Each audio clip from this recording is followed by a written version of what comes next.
Hi all, the US Chess Championship has started in St. Louis, USA, and it's more interesting than usual. We have Wesley So as well as Nakamura playing. Nakamura is ranked 3 in the world at the moment, 2798. Wesley So is ranked 8th in the world. In the first round game, Nakamura was playing black against the young CONRAD HOLT, 2530. So could CONRAD create any opportunities? Could he pull off something against his much higher rated opponent? CONRAD HOLT is a rising star. He became a FIDE master in 2009, an IM in 2011, and in 2012 he was awarded the GM titles. That's like three years ago from this video. He placed 5th in the US Championship in 2013 in his first participation, thereby gaining qualification to the next one. So let's see, in this game d4 from CONRAD, and Nakamura plays the King's Engine Defense, actually a very exciting opening. It's not so popular nowadays, but certain players like Nakamura do often play it. So we have the King's Engine Defense, Knight f3, castles, and now we have in this position h3, a positional move. And the most common reply is to play actually e5 here, not to be dissuaded by white potentially taking on e5 and playing a dull game. White did actually keep the tension in the game and the queen's on here with d5. If white did want to play for a dull game, there's potentially a small advantage. Maybe it might, in some ways it's a sensible way of playing. A lot of games have gone like this. In some ways, if you want to draw with white, maybe this is a good way to go. It's less complexity, the queens are off, but okay, a lot of games like that, for example. But we see d5, knight h5, and now we see the move g3 from white. This is quite a trendy move. Knight a6, this is slightly rarer than a5 actually. Knight a6 is very interesting from Nakamura. And you might think, well, usually the idea is to go to c5. That's why a5 is quite popular, to have knight c5 without b4. But okay, let's see some advantages potentially of this move, which might show up in this game.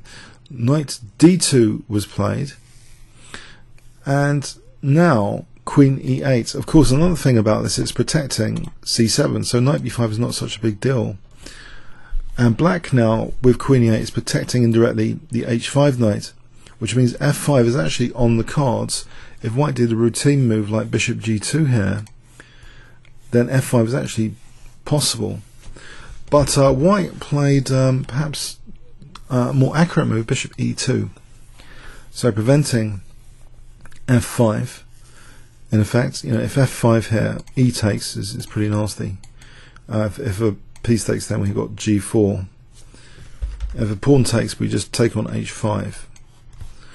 So yes, it's preventing f5 for a moment to move bishop e2. So the knight actually retreats, and it seems as though, okay, has some time being wasted. Well, this is interesting now. White is in a position, it seems, to kind of attack with this next move, h4.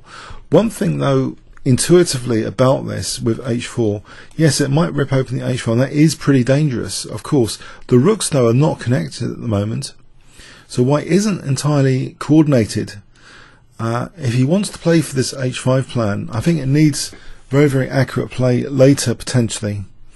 Let's see what happens. Knight d7, as though f5 is still on the cards for black, and white plays h5 as though saying to black, well, aren't you weakening a lot of squares around your king here? f5 is played rebelliously, h takes g, and here it's already getting a little bit dangerous now. After h takes g, white plays now what seems to be a very, very strong move, e takes f5. And the point is, this is actually a nice battery supporting potentially still bishop h5 in the event of g takes. Bishop h5 is actually really annoying for black, to install the bishop on g6, for example, like this. Queen E7, Bishop G6, and then there's all sorts of things, Bishop H7, Queen H5, and this could be very, very tricky for black. So Nakamura actually played a much stronger move here. He doesn't want white having a bishop on G6. He plays actually knight F6, but nevertheless, this is now like a pawn up for white. So black's got a lot of piece play. And another thing to say about this position here, okay, white's a pawn up, but black also seems to have interesting coordination. Remember before I mentioned there's an advantage of the knight coming to A6 and not to C5. This knight B4 to C2, funny enough, has cropped up. And I don't remember any King's Indian games offhand where this has ever been a theme, to be quite honest, of playing knight B4 to C2 to hit the rook on A1. It's very, very unique to this game, this optimal knight A6, which is unusual, was an unusual opening move to A5, and now it's actually been made use of. The thing is the queen a target here? What about, well, the thing is bishop H5 may be something like queen D3, but what white plays is actually a much safer way perhaps to target the queen, knight F3, with the idea of knight H4. And this is like a just-in-time defense to this knight b4 c2 business. So we see knight b4 and this very, very strong move knight h4. So at this point, move 17, CONRAD HOLT arguably has played an absolutely excellent game, pairing the very unique threat, which is very rare, I would say, in the King's Indian, this idea of using the c2 square. He's played it very well to hit the queen here hard, covering the d3 square and the e4 square. And the queen has only got one logical square, because in this position, if queen c2, then it seems white can get rid of the queens here and be simply a pawn up without too much fuss, shall we say, by playing the move a3. What does black actually do here on a3?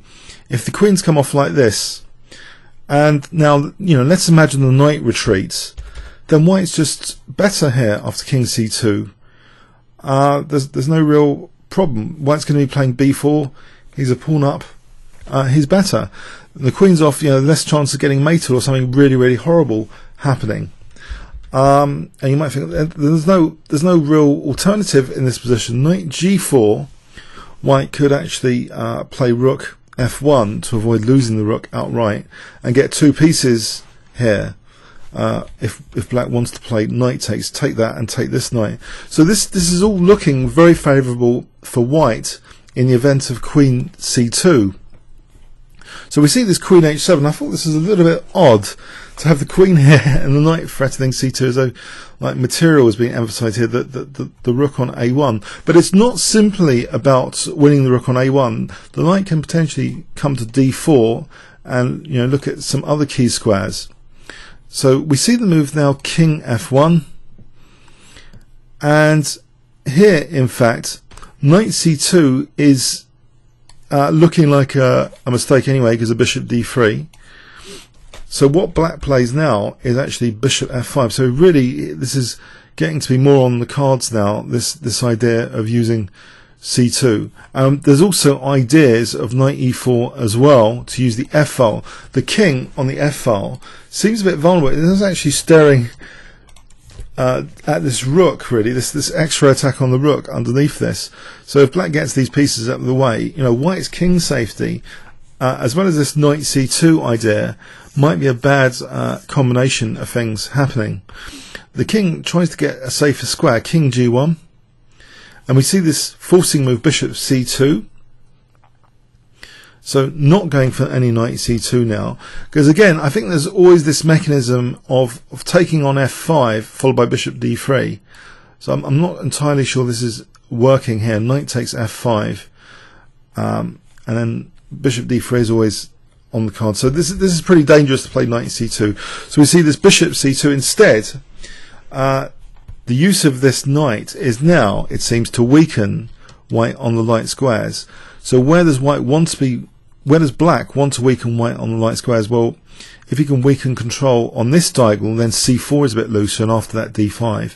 Also g2 and f3. So there's various light squares positionally that black could be interested in, which actually means more than just trying to win a rook now on a1. So we see queen d2. Now this does facilitate another tempo gainer on white's queen now, and opening up pressure on the f file.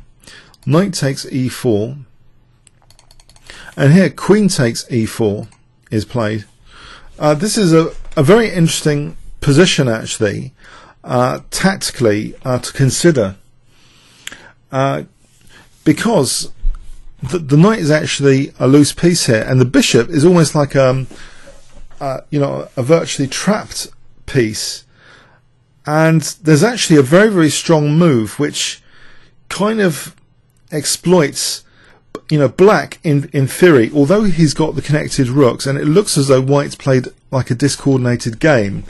Potentially white's game can coordinate and come alive here with a very precise move. It's funny, that's the nature of chess. Intuitively you might say, well, black's got the connected rooks and the easier to play game, yes, but if white was a supercomputer, it could come up with a move here which would spell out a clear advantage for white here, because black does have these like piece liabilities.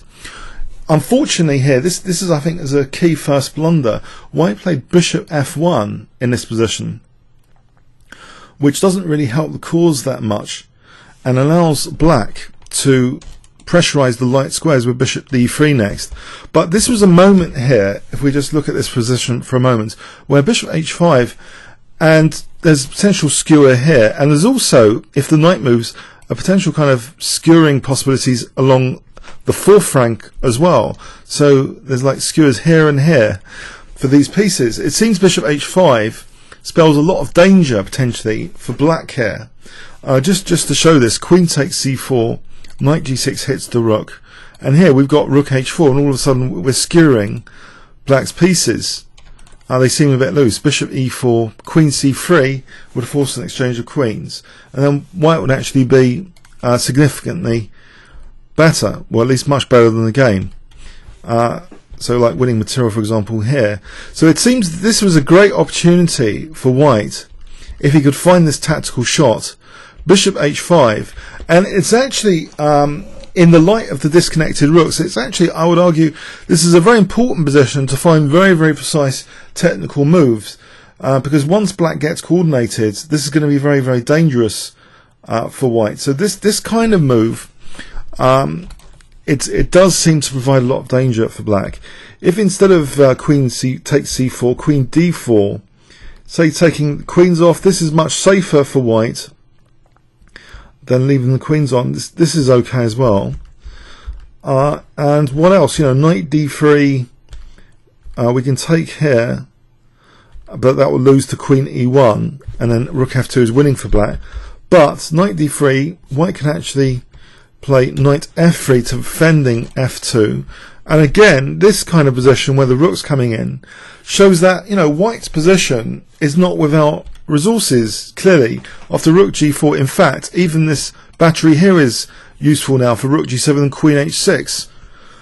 So this is dangerous for black. So it gets very chaotic and messy. But it seems, yeah, this is a slippery slope here now. White's on, unfortunately. This bishop f1, I would say, is the first kind of mistake in a practical sense. So bishop d3, and black seems to now have a very fun game. In fact, you might think, well, there's a loose piece here. Well, not really, because black is actually staring at the rook on h1. So I think something like this, we can actually just take here, and there's that rook problem there, and it starts to get horrible. So in this position, yeah, this is tactically justified. Bishop d3. We see the move now, bishop h3, which looks at playing bishop e6, which seems quite dangerous to play bishop h3. And now knight c2, bishop e6 check, which, yes, looking to win more material. And we've got a mess on the board now. We've got an absolute mess. What is going on here? White's winning the exchange over here, but is he losing the rook? or is this knight doing something else? Is it coming to d4? What on earth is happening here? This is a very, very complex position now. And at move 25, White does have, it seems, a way of addressing the major concerns he might have. I'm not talking about losing the rook. White can actually cover up the major concerns, which actually are the light square weaknesses, by playing the move f3. It seems as though this might be okay here. f3. For example, check, taking the rook here. Queen g5 is a total mess of a position. I mean, this position after bishop d2, White's got numerous threats on the horizon here. It's a very, very complicated position. For example, like this, taking knight f5. Yes, it's dangerous for black. Maybe White can at least get a perpetual check if nothing else. But yeah, in the game we didn't see this move f3, which would seem to be an important kind of defensive move to invite White, invite black rather to take the rook and get a lot of counterplay.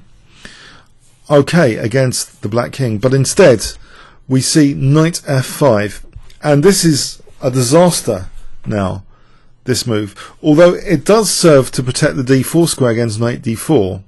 So knight d4 is parried, but black has an actually crushing, really crushing move now in this position. You might think, hold on a sec, there's actually quite a lot of pieces threatening to come and hit the white king here. There's the rook, the knight, bishop, queen. How many pieces does white need to attack the black king? But also it seems that the central queen here on e4 serves very, very strong pressure on the light squares, which this next move now emphasizes directly. So how to exploit the queen on e4. If I give you 5 seconds, I wonder if you can find the move Nakamura played in this position. So starting from now, black to play.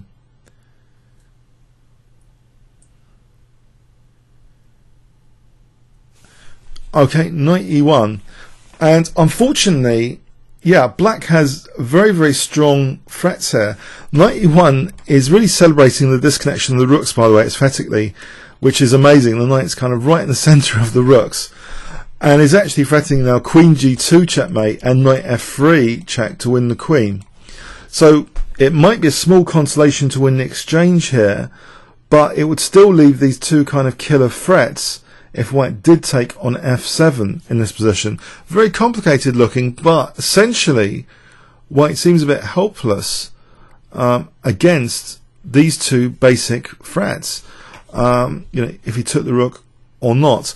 He actually decided not to take the rook here, but play knight e7 check after king f8, knight g6 check, maybe hoping to lure the queen away to take this pesky knight sitting between the rooks, but no, just Nakamura plays king e8, and yeah, white here actually resigned. I think Nakamura would have liked a juicy finish here. If knight h4, I wonder if you can see what would happen on knight h4. Black to play here. What would you play in this position if I give you 5 seconds?